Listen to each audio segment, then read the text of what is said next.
Στην προηγούμενη ενότητα ασχοληθήκαμε με τη θεωρία των ιδεών του Πλάτωνος, τις αιώνιες μορφές, τα αιώνια πρότυπα που κυριαρχούν σε έναν υπεραισθητό, υπερβατικό κόσμο, ξένο προς την πραγματικότητα που βιώνουμε μέσω των αισθήσεων. Είδαμε ότι η πλατωνική θεωρία καταγγέλει τις αισθήσεις, τον κόσμο της φαινομενικότητας. Υπάρχει μια φαινομενικότητα η οποία απέχει της πραγματικής ύπαρξης των όντων που ορίζονται μέσα από τις ιδέες, τα αιώνια πρότυπα, όταν αυτά με τη σειρά τους, όπως εξετάσαμε,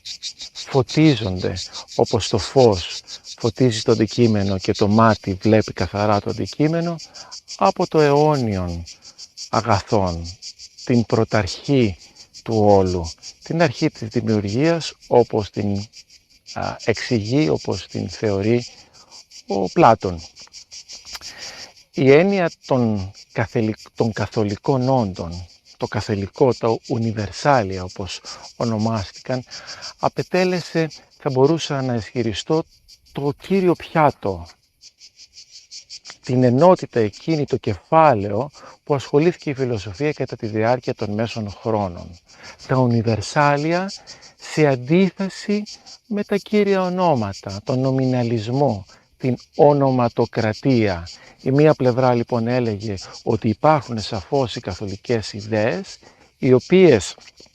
απλώνονται σε όλη τη γη, νοηματοδοτώντας τις ατελείς πλέον υπάρξεις, τα αντικείμενα εκείνα που λόγω της πρωταρχικής τους ατέλειας μετέχουν στην ιδέα, προσπαθώντας να την κατακτήσουν και να ταυτιστούν μαζί τους, αποκτώντας δηλαδή ύπαρξη από μία εντός εκών ανυπαρξία, και από την άλλη πλευρά ο νομιναλισμός, η ονοματοκρατία έλεγε πως είναι φαντασιοπληξία, δεν υπάρχουν οι γενικές ιδέες, οι αόριστες έννοιες, αλλά υπάρχει μόνο το καθέκαστον, το πράγμα, ο σκύλος, η γάτα, ο Βασίλης, ο Πέτρος. Αυτό ήταν κάτι που κυριάρχησε πολύ στο Μεσαίωνα. Η μεσαιωνική περίοδος, στις τέχνες φυσικά που ακόμα ήταν στα πολύ πρώτα τους βήματα σε εμβριακή κατάσταση, ειδικά η μουσική, γιατί μην ξεχνάμε ότι η μουσική αρχίζει και αποκτά υπόσταση μετά το 10ο αιώνα. Αρχικώς χαρακτηρίζεται σαν μια σκοτεινή περίοδος, μια πολύ κακή περίοδος βυθισμένη σε ένα τελείωτο σκοτάδι, τις ειδαιμονίες, τα μάγια των ανθρώπων, εξορκισμούς, τις φοβερές διώξεις, πείνα, λοιμούς, ανθρώπινες φοβίες είχαν κυριεύσει την πλάση. Αν θέλουμε όμως να χαρακτηρίσουμε όλη την περίοδο σε σχέση με τις ιδέες, θα μπορούσαμε να πούμε ότι από τους πρώτους μεσαιωνικούς χρόνους, από το 2ο-3ο αιώνα και μετά, και ειδικότερα μετά την παρουσία του Αυγουστίνου, του Ιερού Αυγουστίνου, προσπαθεί η φιλοσοφική σκέψη να συντεριάξει δύο λέξεις. Τη γνώση, το λόγο δηλαδή, την νόηση του ανθρώπου που αρθρώνει σταδιακά με το λόγο του και προσπαθεί να εννοήσει την πραγματικότητα από τη μία, και από την άλλη την πίστη, το Θεό. Και γι' αυτό λέγεται ότι όλη η μεσαιωνική περίοδος στην ουσία είναι ένα πάντρεμα της φιλοσοφικής σκέψης με το θεολογικό δόγμα, ή αλλιώς έχει υποθεί ότι υπήρξε μια πολύ μεγάλη περίοδος εκχριστιανισμού του Αριστοτέλη, γιατί από κάποια στιγμή και μετά, όχι από την αρχή, ο Αριστοτέλης κυριαρχεί στη φιλοσοφία μέχρι να φτάσουμε περίπου το 13ο αιώνα και να μεταφραστούν τα περισσότερα έργα του Αριστοτέλη στα λατινικά, και έτσι η Ευρώπη, η Δυτική Ευρώπη, να αποκτήσει πρόσβαση στα κείμενα του Αριστοτέλη. Οι ιδέες στο Μεσαίωνα, λοιπόν, μέσα από τη σχολαστική φιλοσοφία ταυτίζονται, εξισώνονται στην ουσία με το Θεό, με τη θεϊκή πρόνοια. Δηλαδή οι ιδέες υφίστανται εντός εισαγωγικών στο μυαλό του Θεού. Υπήρξαν πολλοί στοχαστές οι οποίοι μίλησαν για τις ιδέες, προσπαθώντας να τις συντεριάξουν με την πίστη. Ένας από αυτούς Ήταν ο Τερτιλιανός, ο οποίος είπε το πολύ γνωστό ότι «credo quia absurdum», πιστεύω γιατί είναι παράδοξο, γιατί είναι τρελό, γιατί είναι πέρα από τη λογική. Προσπάθησε λοιπόν η πίστη να αρχίσει να δώσει ένα άλλο ορίζοντα στην ανθρώπινη νόηση και σιγά σιγά να υπεβάλει τον ανθρώπινο νου σε μια άλλη κατάσταση, εμφορούμενη από αγάπη στο Θεό, από πίστη και από την αποκάλυψη, τη θεϊκή αποκάλυψη στη γη, μέσω της παρουσίας του Ιησού Χριστού, των νόμων του Θεού, των προφητών, των Αποστόλων, και έτσι σιγά σιγά η πίστη γίνεται μία νέα λογική για τον άνθρωπο ο οποίος εμφορείται από αγάπη για το Θεό.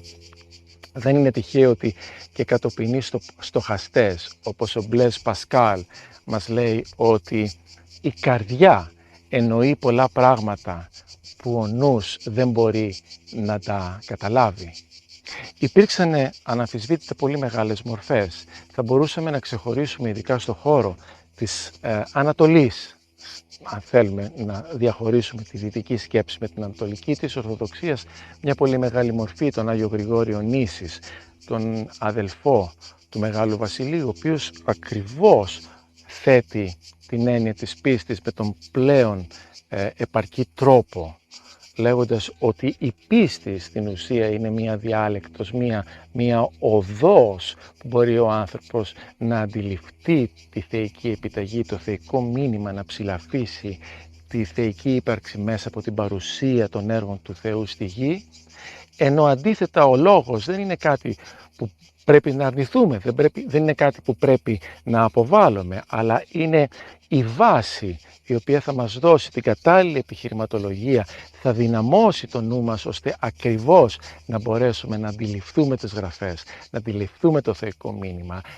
να αντιληφθούμε την ενανθρώπιση, και κατά μία έννοια αυτό είναι σοφότατο και ορθότατο θα έλεγα, γιατί πραγματικά ο λόγος επιρρονεί την πίστη, δεν πρέπει να αντιτίθεται στην πίστη. Είναι ένα σημαντικότατο εμφόδιο του ανθρώπου να μπορεί να αντιλαμβάνεται αυτόν